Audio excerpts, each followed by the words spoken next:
جیسا کہ آپ سبھی جانتے ہیں کہ آنے والا جو ہمارا مہینہ ہے وہ ذوالحجہ کا مہینہ ہے، اور ذوالحجہ کی جو 10ویں تاریخ ہوتی ہے اسی کو ہم مناتے ہیں بقرہ عید، جو کہ حضرت ابراہیم علیہ السلام کی سنت ہے۔ حضرت ابراہیم علیہ السلام کی سنت ہم کو ریمائنڈ کرانے کے لیے ان کا جو سیکریفائس تھا نا، اس کو اس دین میں، اس دھرم میں ڈے فکس کر دیا گیا ہے، اس کے لیے اتنی ویلیو دی گئی ہے تاکہ ہمیں پتہ چلے اپنی چہیتی اولاد کو، جو حضرت ابراہیم علیہ السلام کو 80 سال کے بعد عطا کی گئی، اور پھر وہ اتنے بڑے ہو گئے ہیں کہ جب بچے سے انسیت اور زیادہ بڑھ جاتی ہے کہ بچہ ہنسنے کھیلنے اور باتیں کرنے لگتا ہے تو اس سے محبت اور زیادہ بڑھ جاتی ہے، اس عمر کو پہنچ گئے ہیں تب ان کو ان کی قربانی کا حکم آ رہا ہے۔ اللہ تعالیٰ نے اپنے نبی یعنی حضرت ابراہیم علیہ السلام کو یہ خواب دکھایا ہے، تو اول تو ان کو سمجھ ہی نہیں آیا، انہوں نے پھر 100 اونٹوں کی قربانی کروائی، پھر خواب آیا، پھر اونٹوں کی قربانی کروائی، پھر خواب آیا، تو اب ایگزیکٹ سمجھ میں آیا کہ اللہ تعالیٰ ہم سے چاہتے کیا ہیں۔ اللہ تعالیٰ چاہ رہے ہیں کہ ہم اپنے بیٹے جو چہیتا ہے، جو 80 سال کے بعد مجھے ملا ہے، جو مجھ سے باتیں کرتا ہے، جو ہنستا ہے، جو کھیلتا ہے، جس سے مجھے بہت انسیت ہے، میں اسی بیٹے کو اللہ کی راہ میں قربان کر دوں، ذبح کر دوں۔ یہ اتنا بڑا سیکریفائز ہے نا کہ ایزی نہیں ہے اس کو کرنا، ٹھیک ہے، اس کو کرنا ایزی نہیں ہے۔ حضرت ابراہیم علیہ السلام نے وہ بھی کر کے دکھایا۔ حضرت ابراہیم علیہ السلام نے اپنے بیٹے کو لے جا کر کے لٹایا، اپنی آنکھوں پر پٹی باندھی تاکہ مجھے اس کی شکل دیکھ کر رحم نہ آ جائے۔ حضرت ابراہیم علیہ السلام کو لگ رہا تھا کہ وہ ان کو ذبح کر رہے ہیں، لیکن در حقیقت اللہ تعالیٰ نے ان کو ذبح نہیں کرنے دیا، بلکہ ان کی جگہ پر ایک دمبا کو لا کر لٹا دیا۔ جب آنکھیں کھلی ہیں تو معلوم چلا کہ حضرت ابراہیم علیہ السلام کے بیٹے صحیح سلامت ہیں اور ان کی جگہ پر ایک دمبا ذبح ہو چکا ہے۔ سنت ابراہیمی ہے، یہ امت محمدیہ میں نافذ کی گئی، اس کو ایز اے فیسٹیول ہم مناتے ہیں۔ تو اس کو مناتے ہوئے ہم کو یہ یاد دہانی کرائی گئی ہے کہ ہم اپنی جتنی بھی ہماری ڈیزائرز ہوتی ہیں لائف میں، بہت ساری، جن کو پورا کرنے کے لیے ہم کو اللہ تعالیٰ کے دین کے ساتھ یا اللہ تعالیٰ کو ناراض کرنا پڑتا ہے، بنا وہ کام کیے ہم ان کو اچیو نہیں کر سکتے۔ تو یہ جو دین، یہ جو سنت ابراہیمی ہے نا، یہ جو فیسٹیول ہے نا سیکنڈ ہمارا، یہ ہمیں یہ بتا رہا ہے کہ ہم کو اللہ سبحانہ و تعالیٰ کی باتوں کو زیادہ ویلیو دینا ہے۔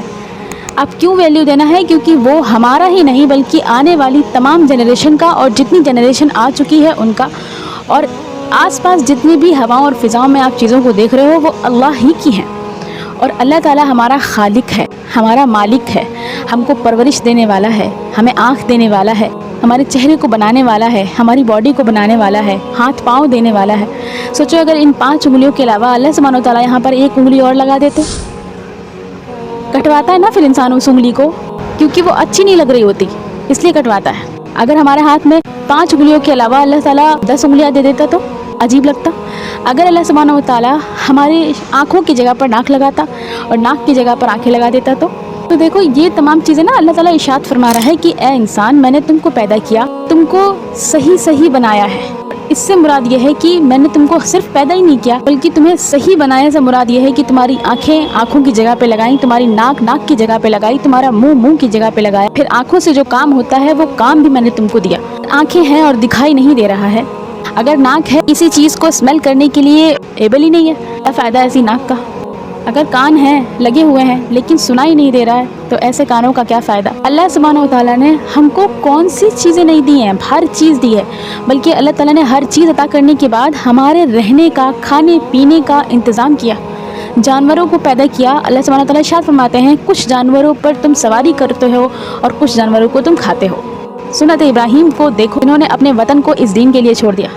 جن کے فادر آئیڈلٹریزم کے شاہکار تھے، مورتیوں کو بناتے تھے اور بہت امیر تھے، وہ چاہتے تو فیسلٹیز میں جی سکتے تھے،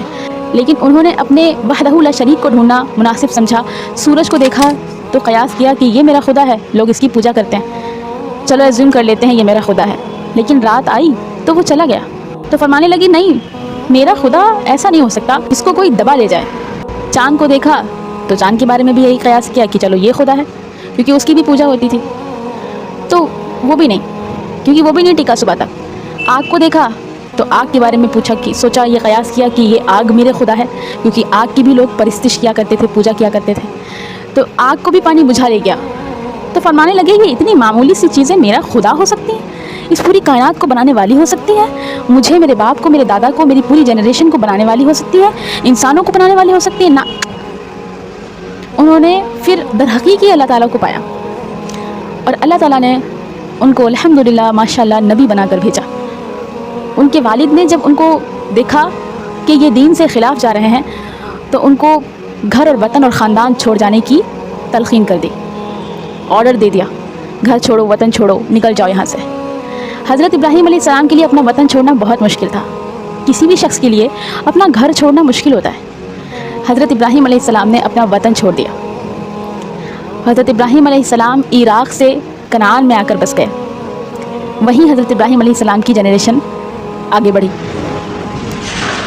کنعان کو میں بتا دوں، کنعان جو ہے وہ آج کا فلسطین ہے، جس کا پہلا نام کنعان تھا، یعنی پہلے جس کو کنعان کہا جاتا تھا۔